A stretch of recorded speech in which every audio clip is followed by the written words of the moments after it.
221 recoveries. Thank you for staying with us. Let's move on now. And over 1 million Kenyans have lost their jobs as a result of the COVID-19, many in the hospitality industry. As stakeholders seek a way forward, Shadrach Miti spoke to one young man, Maurice Ambetse, who has created employment for his fellow youth, and asked him about the way out of unemployment in Kenya. Listen in. As we look at what is going on here, talk to us about the burden of youth unemployment today. Okay, now, I would say the issue of unemployment in Kenya and in Africa is way worse than even the corona pandemic. Because right now we are too much focusing on the corona pandemic, but I feel that this is bigger than even the pandemic. Because look at every year we have a lot of students are graduating.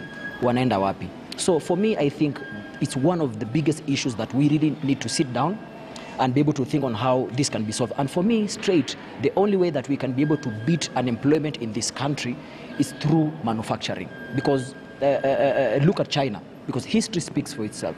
Look at China, look at Taiwan, look at Korea.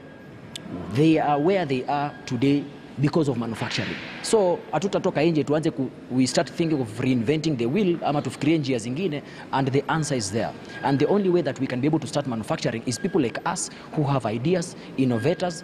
We get the right support from our government tuanzishe factories, and then tutaweza ku-employ. Because right here, a single idea that I came up with, ukiangalia video zangu back in 2008 when I invented the first device to be able to control a car from a mobile phone, siku give up, nilingangana vile vile.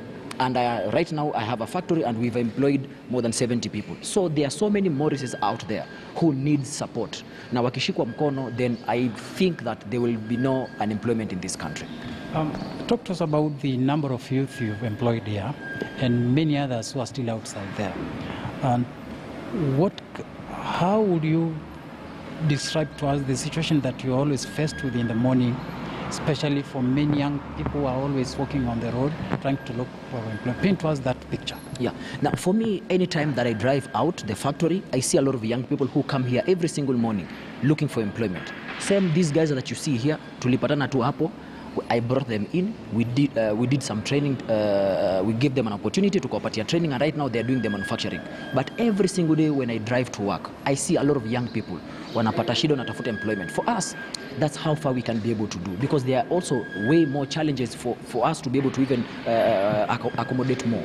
But I feel that the government needs to do something, because for me, again, when I see these guys sitting out there looking for jobs, and again I see mtu ameshikilia power bank, somebody ameshika mobile phone, somebody ameshika a power bank.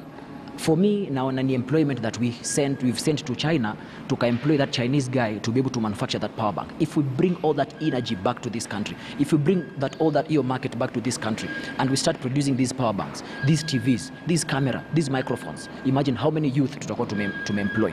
So I think right now, the corona pandemic, I think it's an eye-opening, because angalia US, even ventilators that they were producing, they were instructed to first supply their local market, their own country, before exporting to other countries. Same China, they had to manufacture devices for their own market, for their own consumption, before watume nje. So I think it's an eye-opening to African countries, and specifically Kenya, for us to be able to start thinking of setting up industries so that we can be able to depend on our own technologies, so that we can be able to create employment for these young people. So when did you come up with this innovation?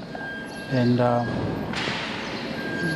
what informed you to come up with the same? Okay, and how is the market for the same? Okay, now for me, I've been in technology for a very long time, and the first time I was in TV, and I think it was KTN. I would say thank you KTN, because KTN is whom have made me to become who I am today. They picked me on nikikuwa kwa mtaa. They featured my first story when I invented the mobile phone tracking device.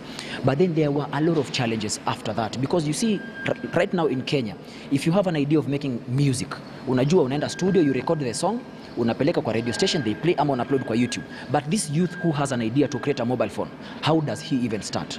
Our technical institutions, our universities, they don't prepare us to kukuja nje to set up such facilities. So I had to go through ups and downs. I did so many mistakes, but nashukuru Mungu, I didn't give